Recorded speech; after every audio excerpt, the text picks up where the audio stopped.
The Michigan Innocence Clinic has helped exonerate 45 wrongfully convicted prisoners since it was created 16 years ago. But its co-founder says he believes another 25 innocent people are either still in prison or have served prison time in Michigan. Target 8 investigator Ken Kolker has more. Ken? Bryan and Sue, University of Michigan law professor David Moran helped create the nation's first innocent clinics that uses evidence other than DNA to clear the wrongfully convicted. Evidence, he says, often overlooked or ignored by police. Now that he's retired, Moran is recalling some of his aha moments. I call them the fall out of the chair moments, and I had probably a half a dozen of those. Like the case of Lamar Munson, convicted in Detroit of beating a 12-year-old girl to death with this toilet seat tank in 1996. Moran and the U of M students he was working with asked to see the murder weapon sitting in a Detroit Police Department warehouse.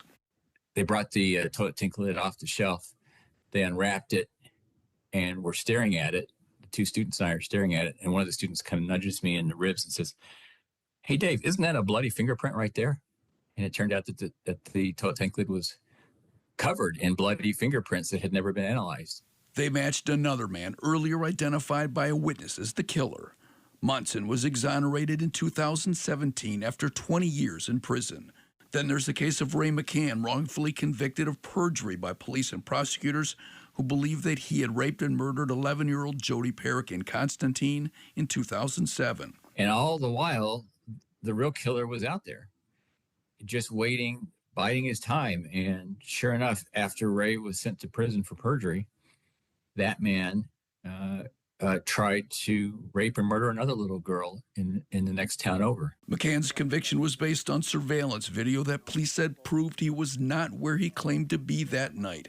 One of many lies police told McCann while trying to get him to confess. A U of M law student made the aha discovery. She came to me after watching the video some more and said, that video does not even point the right direction. The camera was not pointed in the direction of the trailhead. A federal jury in 2023 awarded McCann $14.5 million. Ray's case is definitely among the ones that stand out for making me angry. It was very gratifying when Ray sued the state police officers who wrongfully convicted him. Moran and Bridget McCormick, who later served on the Michigan Supreme Court, founded the clinic at the University of Michigan School of Law in January 2009. Since then, more than 7,000 prisoners have asked the clinic for help. The clinic investigated 700 of those and opened 70 cases, fighting in court for their freedom. Moran blames many of the wrongful convictions on police tunnel vision and bad defense attorneys. The authorities latch onto an aspect and they just start to exclude all other evidence pointing other directions. They can't step back and say, maybe we've made a mistake here. Maybe we should go back to square one. It's human. It's really hard to do that. I was number 41. Of the 45 cleared so far, Jeff Titus was convicted in 2002 and sentenced to life without parole for the deaths of two hunters in Mizzou County in 1990. You had a cold case team 10 years after the original homicide investigation had cleared Jeff Titus, just latching onto him as the suspect and ignoring all the evidence pointing in other directions. The Innocence Clinic confirmed that detectives had not only ignored alibi witnesses, but also eyewitnesses who identified a serial killer who was targeting hunters. He believed me and he fought for me. At no cost. It shocked me.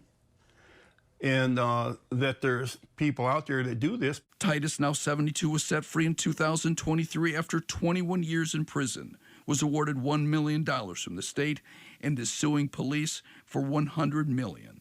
So this is what freedom means to you. Oh, yeah, just being able to look out and do things, go down in the woods. Look at me, I'm living again, where before I didn't want to live. David Gavitt lost his wife and two young daughters to a house fire in Ionia in 1985, then lost his freedom, wrongfully convicted of murder and arson based on junk arson science. The Innocence Clinic took his case, leading to his exoneration 13 years ago after nearly 27 years in prison. They call that a dream team. Yeah, they were my dream team. And they made my dream of bringing out the truth happen.